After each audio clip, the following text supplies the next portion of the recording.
ओम गं गणपति नमः। गौरी पुत्र गणेश भगवान जी की जय। ओम नमः शिवाय। बोलिए श्री शंकर पार्वती भगवान जी की जय। आज भाद्रपद मास की शुक्ल पक्ष की चतुर्थी तिथि है और इस दिन को भगवान श्री गणेश जी के जन्मदिन के रूप में मनाया जाता है। केवल आज के दिन ही चंद्रमा के दर्शन नहीं करने चाहिए। आज की चौथ को सबसे बड़ी चौथ माना जाता है।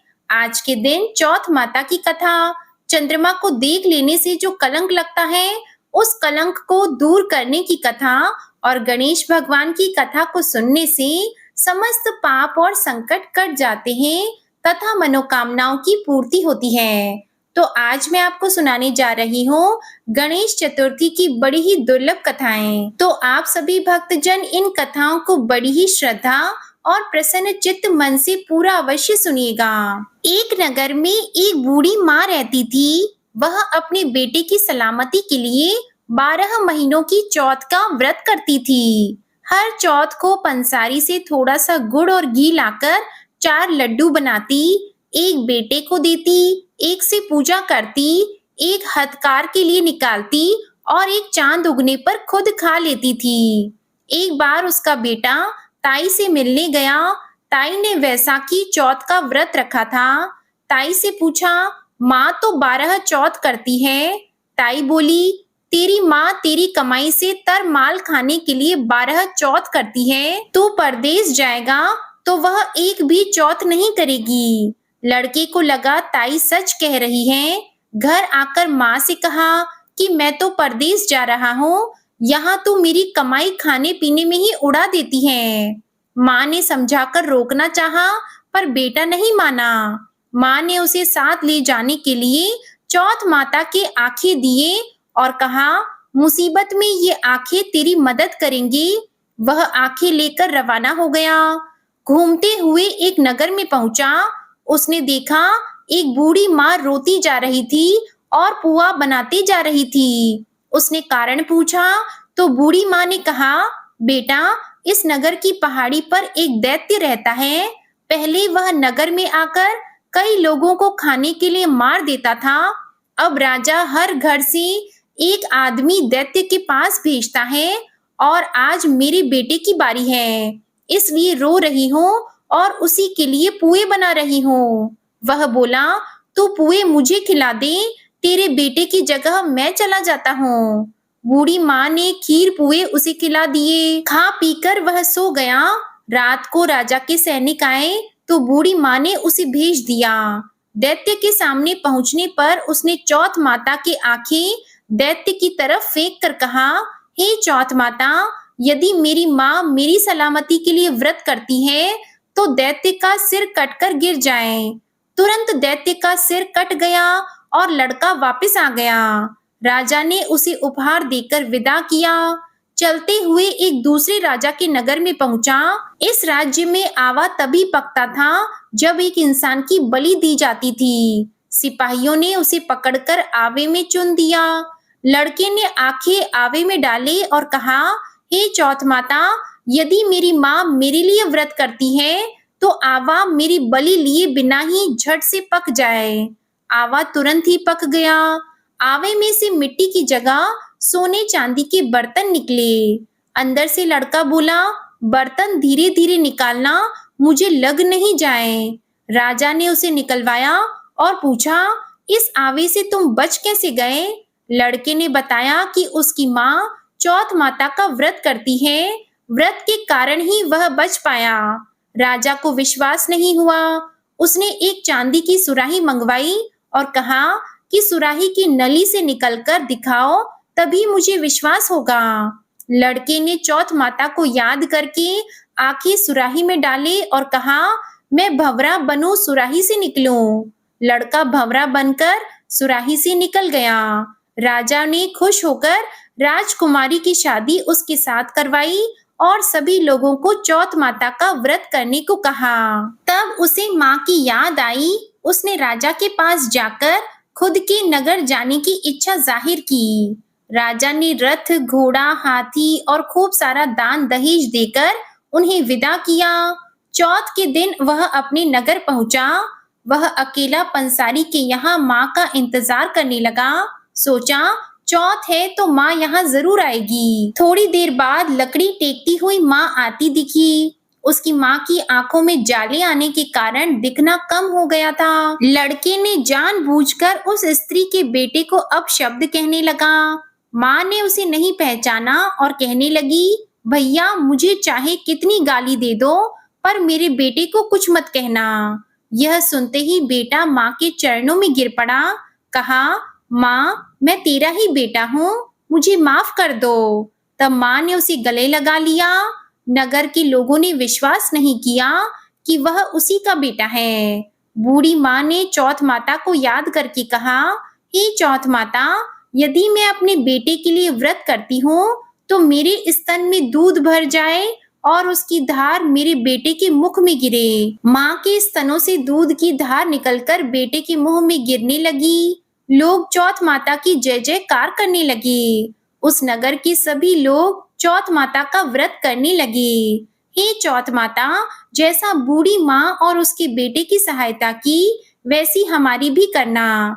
कहानी कहने, सुनने और हुकारा भरने वालों पर अपनी कृपा करना। बोलिए चौथ माता की जय।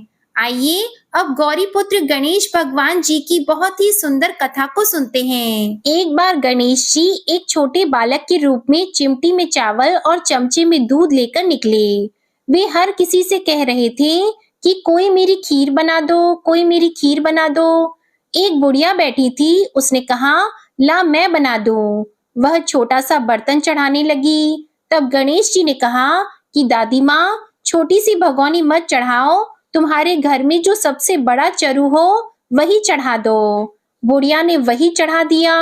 वह देखती रह गई कि वह तो पूरा भर गया है। गणेश जी ने कहा, दादी माँ मैं नहा कर आता हूँ।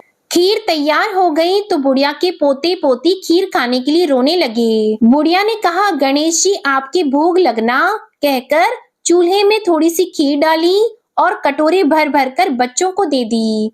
पड़ोसन ऊपर से देख रही थी। बुढ़िया ने सोचा यह चुगली खा लेगी, सो कटोरा भरकर उसे भी पकड़ा दिया। बेटे की बहू ने चुपके से एक कटोरा खीर खाई और कटोरा चक्की के नीचे छुपा दिया। अब भी गणेश जी नहीं आए। बुढ़िया को बहुत भूख लग रही थी। एक कटोरा खीर का भरकर किवाड़ के पीछे बैठकर एक बार फिर कहा, जय गणेश जी आपके भोग लगना, और खाना शुरू कर दिया। तभी वहां गणेश जी आ गए। बुढ़िया ने कहा, आजा रे गणेशा, खीर खा ले, मैं तो तेरी ही राह देख रही थी। तब गणेश जी ने कहा, दादी माँ मैंने तो खा ली। बुढ़िया ने कहा, कब खाई? गणेश जी ने कहा, जब तेरे पोता पोती ने खाई तब खाई, जब तेरी पड़ोसन ने खाई तब खाई, और जब तेरी बहू ने खाई तब खाई, और जब तूने खाई तो पेट पूरा ही भर गया। बुढ़िया ने कहा, बेटा और सारी बात तो सच है, पर बहू बिचारी का तो नाम मत लो, वो तो सुबह से काम में लग रही है।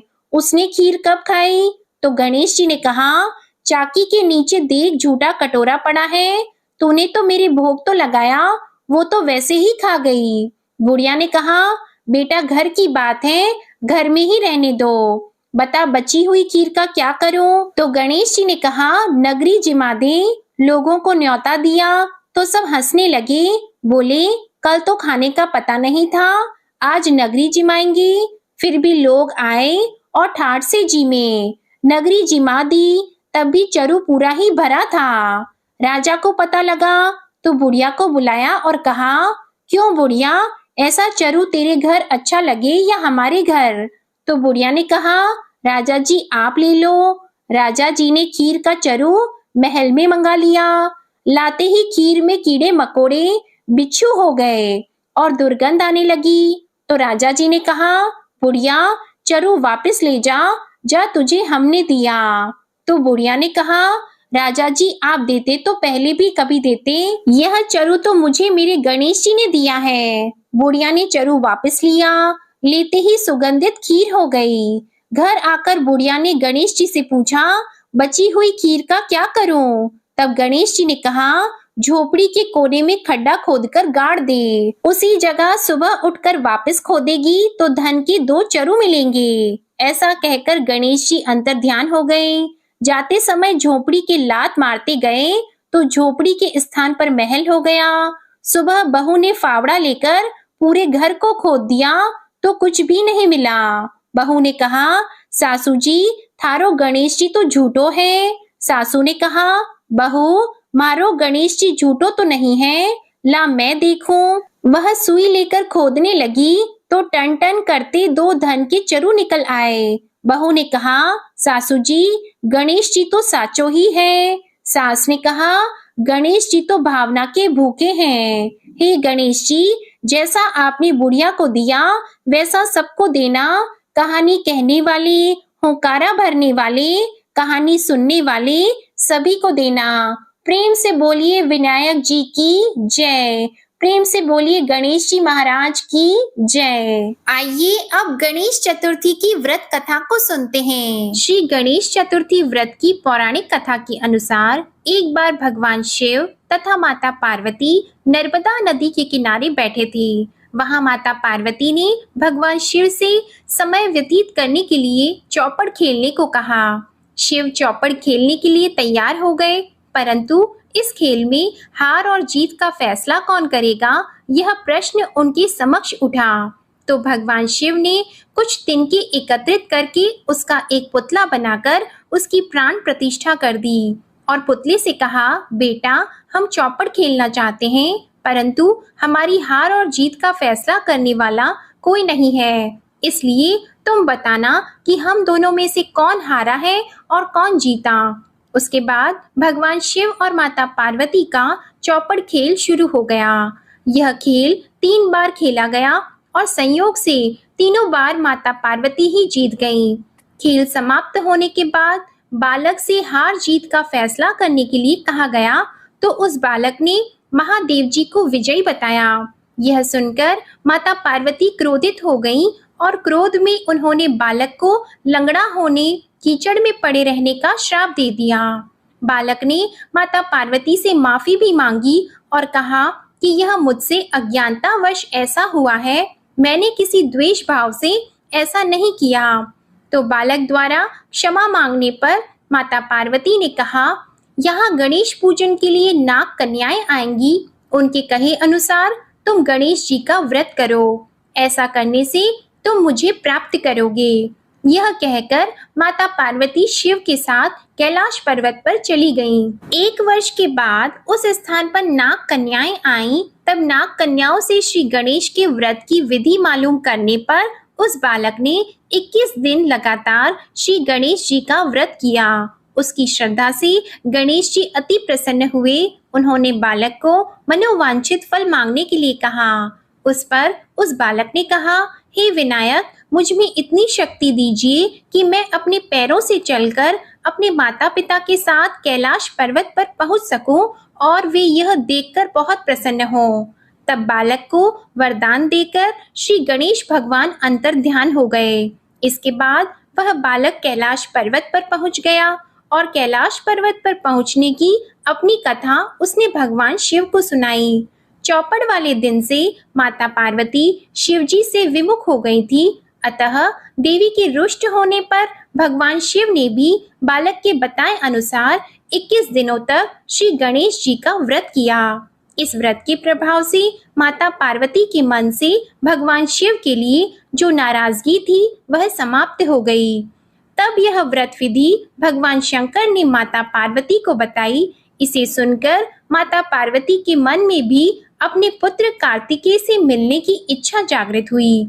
तब माता पार्वती ने भी 21 दिन तक श्री गणेश जी का व्रत किया तथा दूर्वा, फूल और लड्डुओं से गणेश जी का पूजन और अर्चन किया।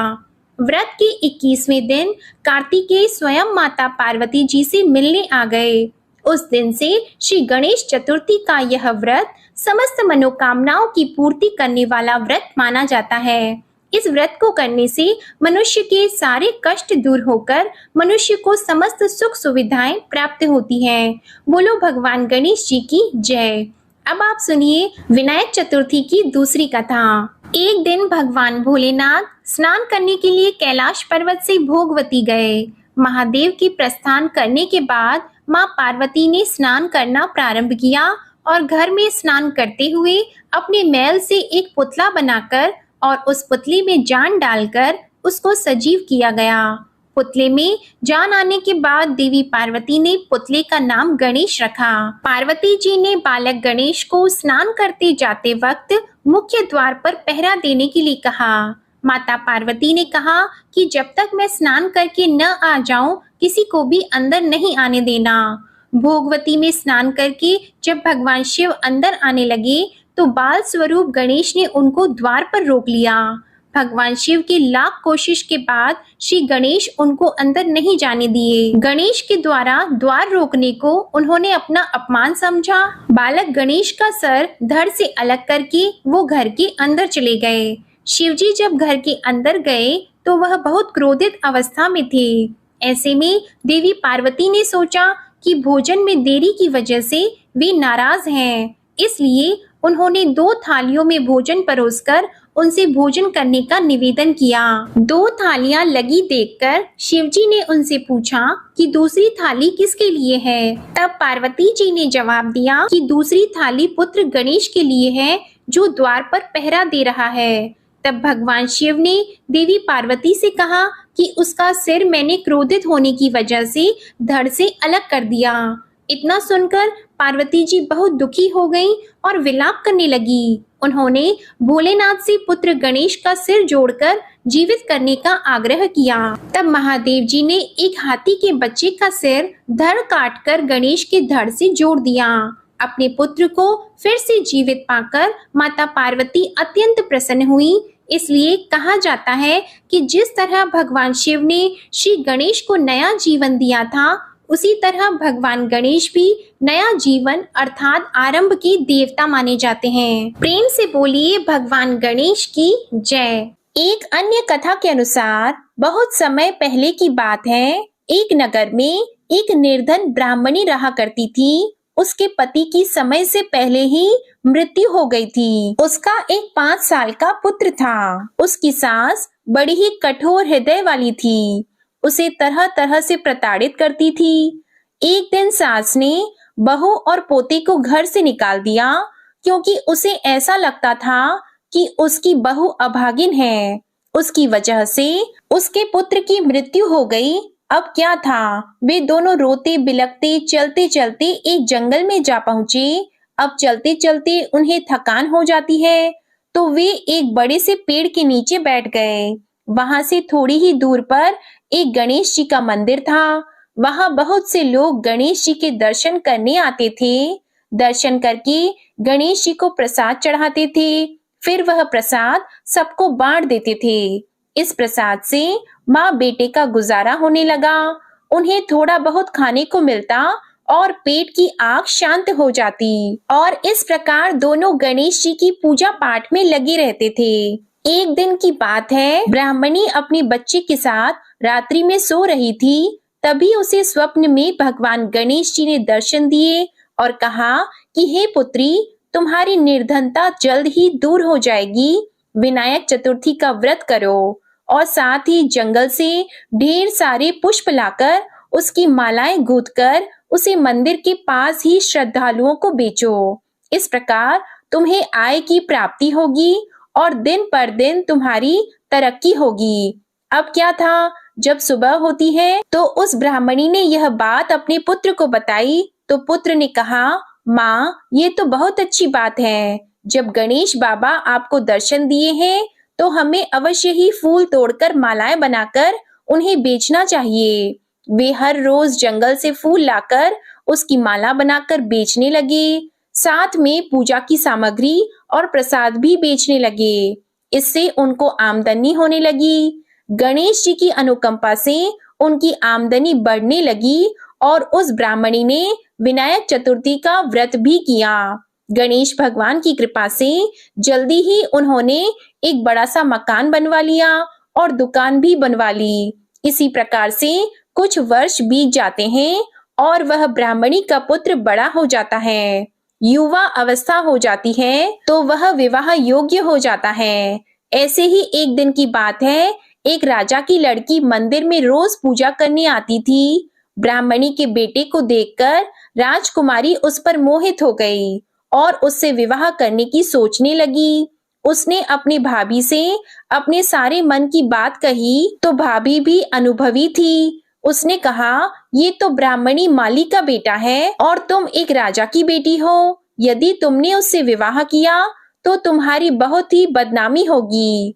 पर राजकुमारी अपनी बात पर अड़ी रही। उसने कहा, मैंने तो प्रतिज्ञा कर ली है कि मैं उसी से विवाह करूंगी। फिर भाभी ने घर जाकर सारी बात राजा को बता दी तो राजा ने मना नहीं किया, क्योंकि राजा तो स्वयं गणेश भगवान का भक्त था और विवाह के लिए तैयार हो गया। उन्होंने बड़े धूमधाम से बेटी का विवाह माली अर्थात ब्राह्मणी के पुत्र के साथ कर दिया। ब्राह्मणी ने सबसे पहले बेटे बहू को गणेश जी के मंदिर में ले जाकर पूजा पाठ करवाया और गणेश जी का आशीर्वाद दिलवाया। इसके बाद पूरे नगर में यह बात फैल गई कि गणेश जी की पूजा करने से सब दुख और कष्ट दूर हो जाते हैं। इस बात को सुनते ही नगर के सभी लोग मंदिर आने जाने लगे। ब्राह्मणी और उसके बेटे की बिक्री और भी अधिक बढ़ गई। अब देखिए भगवान श्री गणेश की महिमा। उधर उसकी सास के बुरे दिन आ गए। अन्नदाता उससे रूठ गए और वह भूखी मरने लगी। एक दिन वह रोती धोती उसी गणेश जी के मंदिर में जा पहुंची और वहां मालिन के बेटे से बोली, बेटा मैं बहुत ही भूखी हूँ, मुझे रोटी कपड़ा दे देना, इसके बदले में मैं तुम्हारा सारा काम कर दूंगी। तो लड़के को दया आ गई और उसे काम पर रख लिया। उसने अपनी दादी को नहीं पहचाना। जब ब्राह्मणी घर आई तो उसने अपने सास को तुरंत ही पहचान लिया।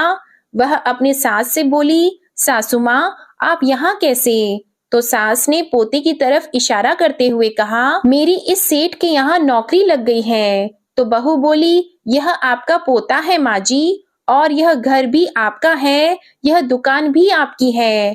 जब आपने हमें घर से निकाला तब गणेश जी ने हमारी रक्षा की थी। बहू की बात को सुनकर तब सास बोली, मेरी करनी मैंने भोग ली बेटा। तो बहू बोली, सासू जी अब आप हमारे यहाँ रहो और पोते का सुख देखो। हे गणेश जी महाराज, जैसा सुख आपने ब्राह्मणी को दिया वैसा ही सुख सभी को देना। इस विनायक चतुर्थी व्रत की कथा सुनने वाले, कथा कहने वाले और हुकारा भरने वाले को सबको देना। जय शिव शंकर, जय भगवान गणेश की। बोलिए श्री शंकर पार्वती भगवान जी की जय। एक बार की बात है, चंद्रमा को अपने रूप का बहुत अभिमान था। गणेश चतुर्थी के दिन गणेश जी के गज मुख एवं लंबोदर रूप को देखकर चंद्रमा ने उनकी हंसी उड़ा दी। गणेश जी इससे नाराज हो गए और चंद्रमा को श्राप दिया कि आज से जो भी तुम्हें देखेगा उसे झूठा कलंक लगेगा। गणेश जी के श्राप से चंद्रमा दुखी हो गए और घर में छुपकर बैठ गए। चंद्रमा की दुखद स्थिति को देखकर देवताओं ने चंद्रमा को सलाह दी कि मोदक और पकवानों से गणेश जी की पूजा करो। गणेश जी के प्रसन्न होने से श्राप से मुक्ति मिलेगी। चंद्रमा ने गणेश जी की पूजा की और उन्हें प्रसन्न किया। तब गणेश जी ने कहा कि श्राप पूरी तरह समाप्त नहीं होगा, लेकिन अपनी गलती चंद्रमा को याद रहे। दुनिया को भी यह ज्ञान मिले कि किसी के भी रूप को देखकर उसकी हंसी नहीं उड़ानी चाहिए। इसलिए अब से केवल भाद्रपद मास के शुक्ल पक्ष की चतुर्थी के दिन जो भी चंद्रमा को देखेगा उसे झूठा कलंक लगेगा। इसलिए इस दिन चंद्रमा के दर्शन ना करें। यदि भूल से चंद्र दर्शन हो जाए तो उसके निवारण के लिए सेमंतक मणि की चोरी की कथा का श्रवण करना लाभदायक होगा। तो आइए चंद्रमा के दर्शन हो जाएं तो सेमंतक मणि की कथा को सुनते हैं। एक बार नंद किशोर ने सनत कुमारों से कहा कि चौथ की चंद्रमा के दर्शन करने से श्री कृष्ण पर जो लांछन लगा था वह सिद्धि विनायक व्रत करने से ही दूर हुआ था। ऐसा सुनकर सनत कुमारों को आश्चर्य हुआ। उन्होंने पूर्ण ब्रह्मा श्री कृष्ण को कलंक लगने की कथा पूछी तो नंद किशोर ने बताया, एक बार जरासंध के भय से श्री कृष्ण समुद्र के मध्य नगरी बसाकर रहने लगे। इसी नगरी का नाम आजकल द्वारकापुरी है। द्वारिकापुरी में निवास करने वाले सत्राजित यादव ने सूर्य नारायण की आराधना की। तब भगवान सूर्य ने उसे नित्य 8 भार सोना देने वाली स्यमंतक नामक मणि अपने गले से उतार कर दे दी। मणि पाकर सत्राजित यादव जब समाज में गया तो श्री कृष्ण ने उस मणि को प्राप्त करने की इच्छा व्यक्त की। सत्राजित ने वह मणि श्री कृष्ण को न देकर अपने भाई प्रसेनजित को दे दी। एक दिन प्रसेनजित घोड़े पर चढ़कर शिकार के लिए गया। वहां एक शेर ने उसे मार डाला और उससे मणि ले ली। रीछों का राजा जामवंत उस सिंह को मारकर मणि लेकर गुफा में चला गया। जब प्रसेनजित कई दिनों तक शिकार से न लौटा तो सत्राजित को बड़ा दुख हुआ। उसने सोचा श्री कृष्ण ने ही मणि प्राप्त करने के लिए उसका वध कर दिया होगा, इसलिए बिना किसी प्रकार की जानकारी जुटाए उसने प्रचार कर दिया कि श्री कृष्ण ने प्रसेनजित को मारकर स्यमंतक मणि छीन ली है। इस लोक निंदा के निवारण के लिए श्री कृष्ण बहुत से लोगों के साथ प्रसेनजित को ढूंढने वन में गए। वहां पर प्रसेनजित को शेर द्वारा मार डालना और शेर को रीछ द्वारा मारने के चिन्ह उन्हें मिल गए। रीछ के पैरों की खोज करते करते वे जामवंत की गुफा पर पहुंचे और गुफा के भीतर चले गए। वहां उन्होंने देखा कि जामवंत की पुत्री उस मणि से खेल रही है। श्री कृष्ण को देखते ही जामवंत युद्ध करने के लिए तैयार हो गया। युद्ध छिड़ गया। गुफा के बाहर श्री कृष्ण के साथियों ने उनकी 7 दिन तक प्रतीक्षा की।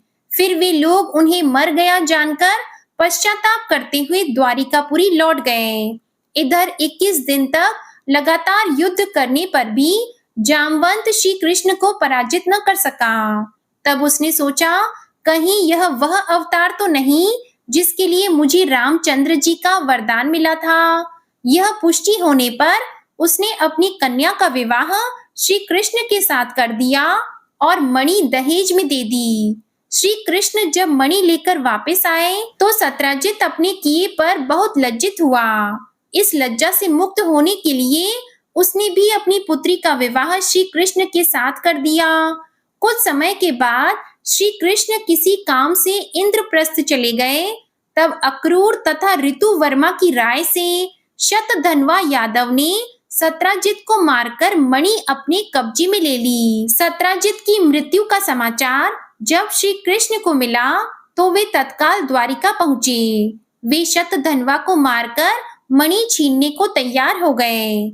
इस कार्य में सहायता के लिए बलराम भी तैयार थे। यह जानकर शतधन्वा ने मणि अक्रूर को दे दी और स्वयं भाग निकला। श्री कृष्ण ने उसका पीछा करके उसे मार तो डाला पर मणि उन्हें नहीं मिल पाई। बलराम जी भी वहां पहुंचे। श्री कृष्ण ने उन्हें बताया कि मणि इसके पास नहीं है। बलराम जी को विश्वास नहीं हुआ। वे अप्रसन्न होकर विदर्भ चले गए। श्री कृष्ण के द्वारिका लौटने पर लोगों ने उनका भारी अपमान किया। तत्काल यह समाचार फैल गया कि स्यमंतक मणि के लोभ में श्री कृष्ण ने अपने भाई को भी त्याग दिया। श्री कृष्ण इस अकारण प्राप्त अपमान के शोक में डूबे थे कि सहसा वहां नारद जी आ गए। उन्होंने श्री कृष्ण को बताया, आपने भाद्रपद शुक्ल चतुर्थी के चंद्रमा का दर्शन किया था, इसी कारण आपको इस तरह लांछित होना पड़ा है। श्री कृष्ण ने पूछा, चौथ के चंद्रमा को ऐसा क्या हो गया है जिसके कारण उसके दर्शन मात्र से मनुष्य कलंकित होता है। तब नारद जी बोले, एक बार ब्रह्मा जी ने चतुर्थी के दिन गणेश जी का व्रत किया था। गणेश जी ने प्रकट होकर वर मांगने को कहा तो उन्होंने मांगा कि मुझे सृष्टि करने की रचना करने का मोह न हो। गणेश जी जो ही तथास्तु कहकर चलने लगे, उनके विचित्र व्यक्तित्व को देखकर चंद्रमा ने उपहास किया। इस पर गणेश जी ने रुष्ट होकर चंद्रमा को शाप दिया कि आज से कोई तुम्हारा मुख नहीं देखना चाहेगा। शाप देकर गणेश जी अपने लोक चले गए और चंद्रमा मानसरोवर की कुमुदनियों में जा छिपा। चंद्रमा के बिना प्राणियों को बड़ा कष्ट हुआ। उनके कष्ट को देखकर ब्रह्मा जी की आज्ञा से सारे देवताओं के व्रत से प्रसन्न होकर गणेश जी ने वरदान दिया कि अब चंद्रमा शाप से मुक्त तो हो जाएगा, पर भाद्रपद शुक्ल चतुर्थी को जो भी चंद्रमा के दर्शन करेगा उसे चोरी आदि का झूठा लांछन जरूर लगेगा, किंतु जो मनुष्य प्रत्येक द्वितीया को दर्शन करता रहेगा वह इस लांछन से बच जाएगा। इस चतुर्थी को सिद्धि विनायक व्रत करने से सारे दोष छूट जाएंगे। यह सुनकर देवता अपने अपने स्थान को चले गए। इस प्रकार भाद्रपद शुक्ल चतुर्थी को चंद्रमा का दर्शन करने से आपको यह कलंक लगा है। तब श्री कृष्ण ने कलंक से मुक्त होने के लिए यही व्रत किया था। कुरुक्षेत्र के युद्ध में युधिष्ठिर ने भगवान श्री कृष्ण से पूछा, भगवान, मनुष्य की मनोकामना सिद्धि का कौन सा उपाय है? किस प्रकार मनुष्य धन, पुत्र, सौभाग्य तथा विजय प्राप्त कर सकता है? यह सुनकर श्री कृष्ण ने उत्तर दिया, यदि तुम पार्वती पुत्र श्री गणेश का विधि पूर्वक पूजन करो तो निश्चय ही तुम्हें सब कुछ प्राप्त हो जाएगा। तब श्री कृष्ण की आज्ञा से ही युधिष्ठिर जी ने गणेश चतुर्थी का व्रत करके महाभारत का युद्ध जीता था। बोलिए गौरी पुत्र श्री गणेश भगवान जी की जय। श्री राधा कृष्ण भगवान की जय। पार्वती पति श्री शंकर भगवान की जय। आज की कथा अगर पसंद आई हो तो वीडियो को लाइक कीजिएगा और चैनल को जरूर सब्सक्राइब कीजिएगा। प्रेम से बोलिए भगवान श्री गणेश जी की जय।